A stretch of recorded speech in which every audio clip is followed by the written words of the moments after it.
Today, she is going to go out and do an epic mountain bike ride, and I am going to go out and do an epic dirt bike ride. Morning.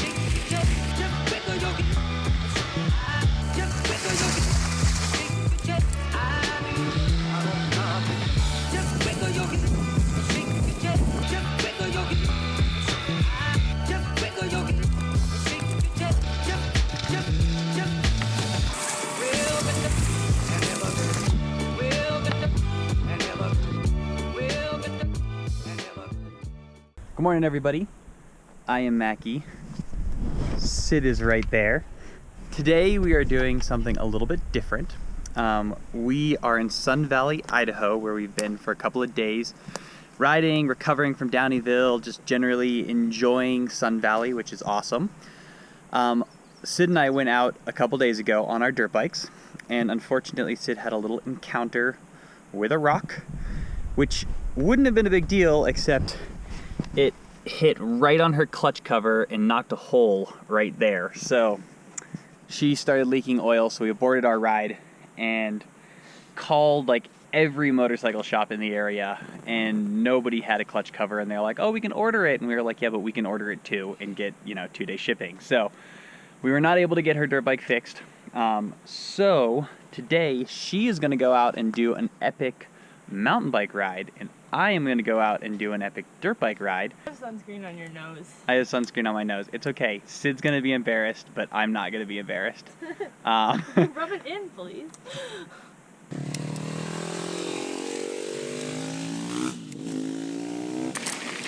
So the plan for this ride is drive from the campsite, which I love doing, and then we got about 6 miles of gravel road.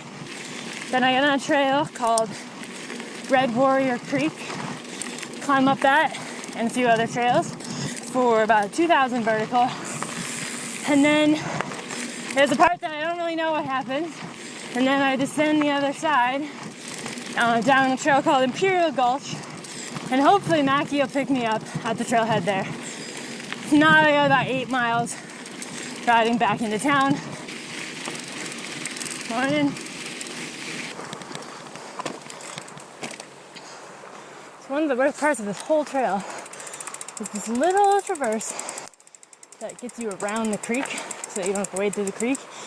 It is not built for bikes.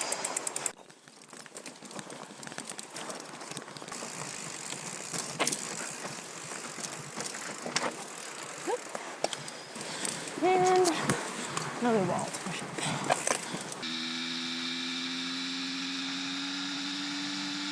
I made it out here to Placer Creek Trail.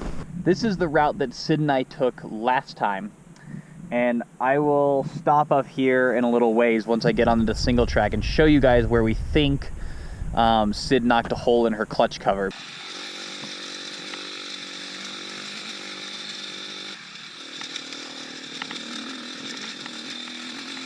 So, even though it was kind of overcast this morning, I did not bring a raincoat because I don't remember ever seeing it rain in Sun Valley. Of course, now it's raining, so I doubt it's going to turn into much, but hopefully that decision doesn't come back to bite me.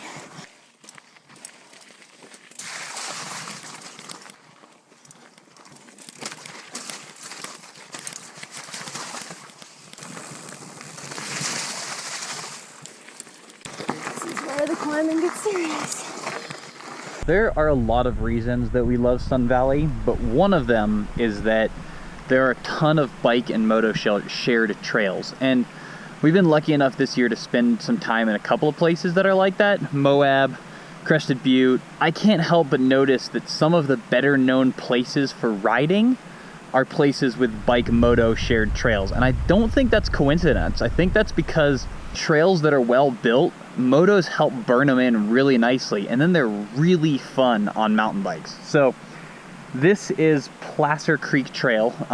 It's been newly reconstructed after the fire they had here a number of years ago. So it's pretty loose, which is why Sid and I were having such a hard time when we rode it the last time. But what's cool is it's open to hikers, horses, bikes, and then motos between.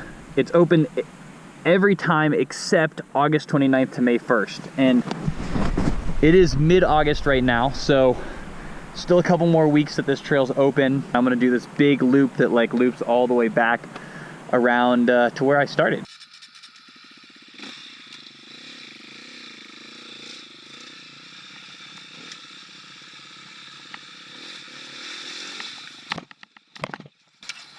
Whoa. Let's try that again.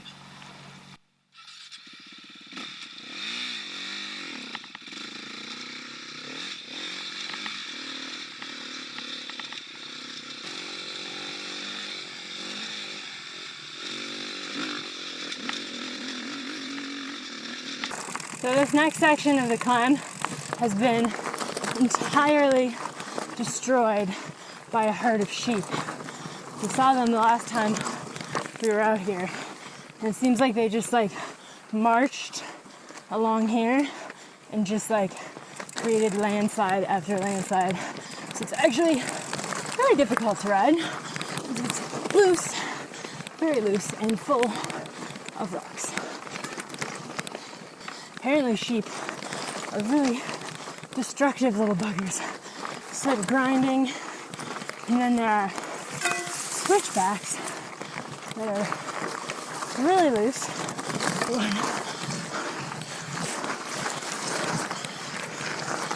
So loose. Whew.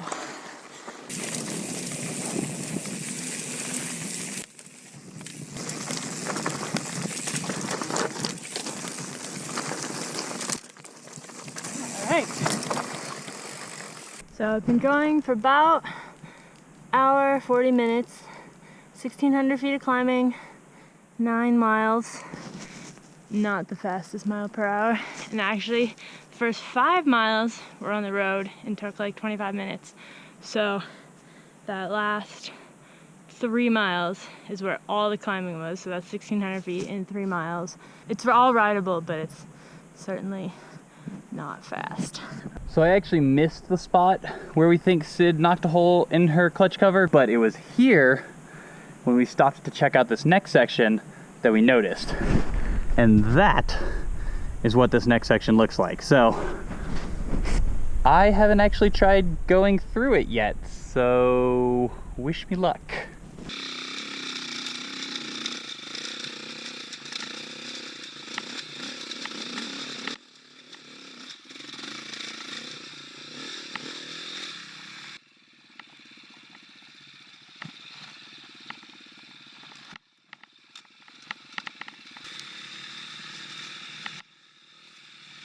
Well, I've hit my first snafu of the ride. I just got onto Castle Creek, which I was not planning to get on. I'm gonna have to go for like approximate distances back to where I think it might be, and then like go slow and look for it, because like I could take Castle Creek, but it's not the loop I was planning to do, and since I told my parents and Sid that I was gonna be doing the other loop, I wanna make sure I'm actually on it, so if anything happens, they know where to look for me.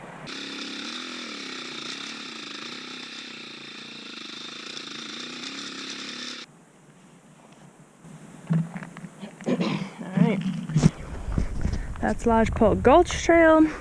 We're going to take the Mahoney Lodgepole Connector Trail, but we're not going all the way to Red Warrior.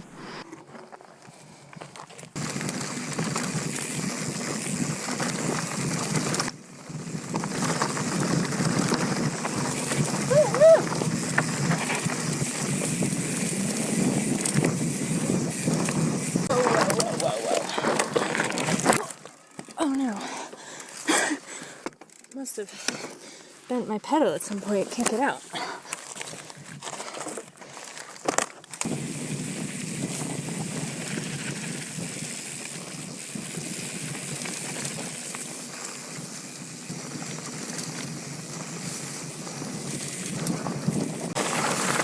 Alright, so I made it to the Greenhorn Imperial Gulch connector. I'm gonna check the sign here real quick to make sure I go the right way. think I've only been out 2.5 hours now, so I think I'm coming in right, sort of where I predicted. Climbed 2,300 feet, descended 1,400. So there's some more descending to go. Woohoo! Well, I don't feel too bad for missing it, since it looks like this and apparently goes through there. So there's a little orange ribbon there and a little orange ribbon here, which would have helped, but I didn't really know to be looking for those. I expected a sign because everything else has been really well signed, but I think I found it now. Onward.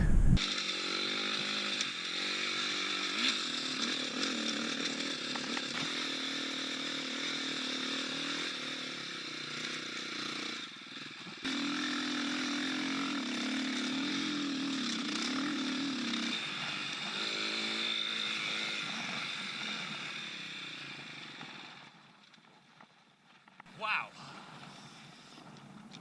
Oh man, that was brutal.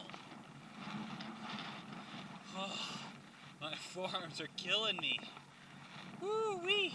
That was a really hard climb, at least for me. Probably not for some people, but my forearms hurt. I was having trouble keeping traction, but the view up here is spectacular.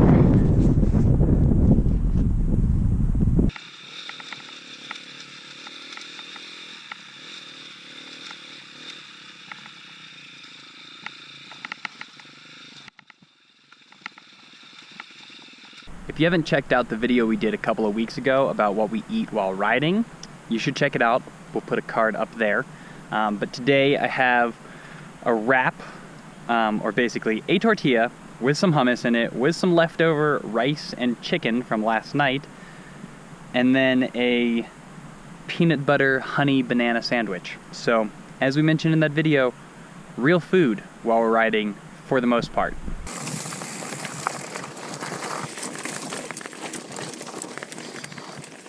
So as you can see, this whole valley was burned, I think in 2013 or 2014.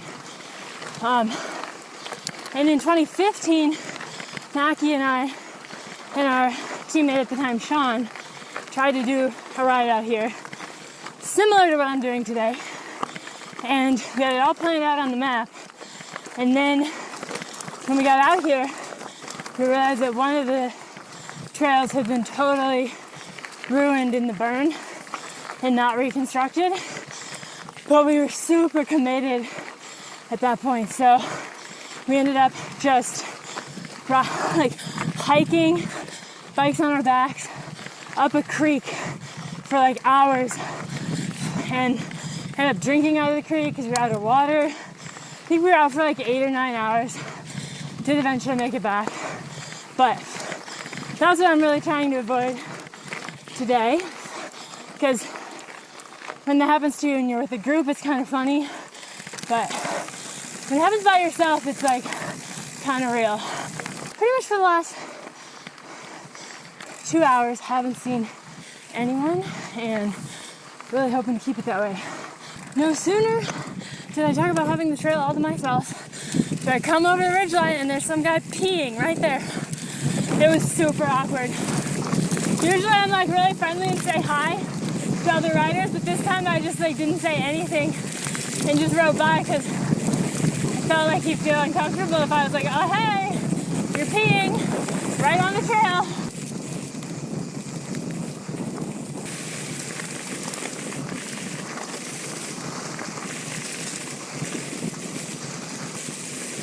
Yeah, on the edge of the world up here.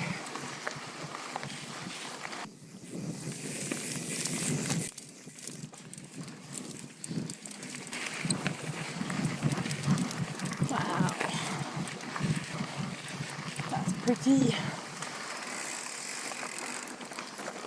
Fortunately, I learned from that last incident to look for orange tape when I think there's a turn coming up. So there's a little piece there, a little piece there, a little piece there. And fortunately I noticed it because this is the turn that I want.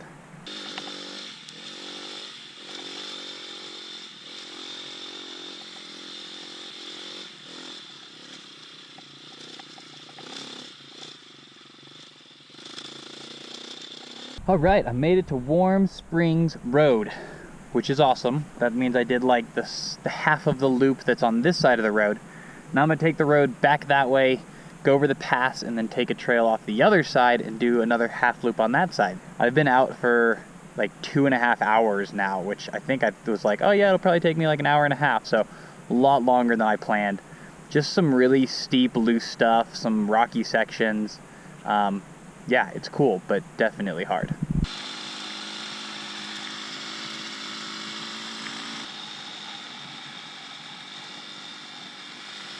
Well, I'm hoping Sid has done a better job navigationally than I have, because I missed that first turn, and then I got up here to the top of Dollarhide, to Dollarhide Summit, and got so excited about the road going down there, I forgot that the trail goes off here, so I ended up going down the road to the bottom, remembering, and then coming back up the road.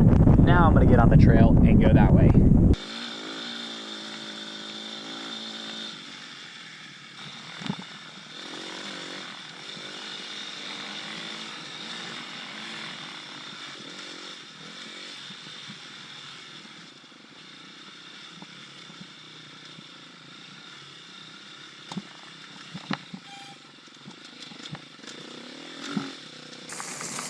Ooh, green tunnel.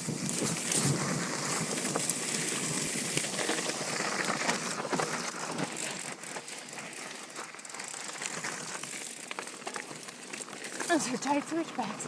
You caught it on the movie.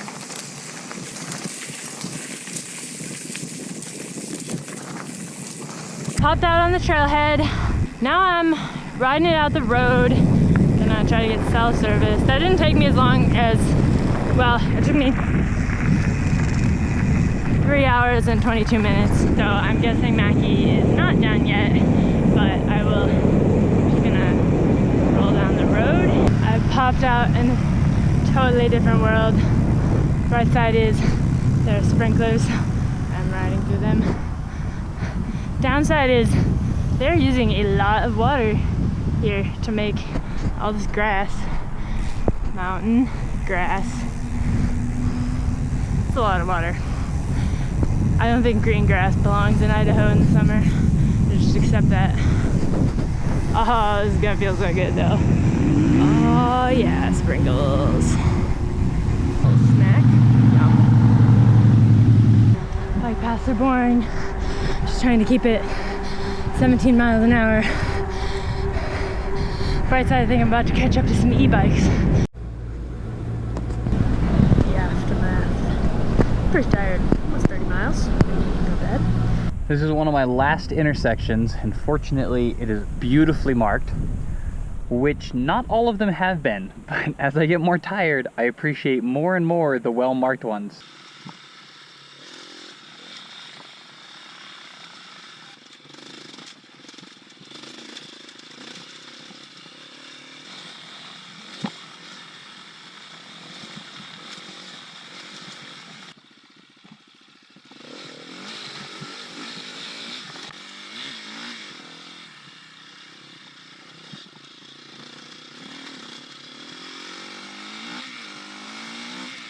Wow, what a ride. According to this, I was out for 4.5 hours and did something like 58 miles, 10,000 feet of climbing and descending. I'm pretty tired, but fortunately I did that on a motorcycle because that would have been really hard on a bicycle. I just talked to Sid. I went in far enough on the road that there was reception. Talked to Sid. She had a good, safe ride. So I'm gonna go meet her in town so she doesn't have to drive or ride all the way back out here to the campsite because she's pretty tired. So yeah, that was awesome. Thank you guys for tuning in. I hope you enjoyed the kind of split perspective of two totally different rides here in Sun Valley. The riding is awesome. On that note, I'm going to say, don't forget to be more awesome. And if you haven't subscribed, please do. And we'll see you guys next time.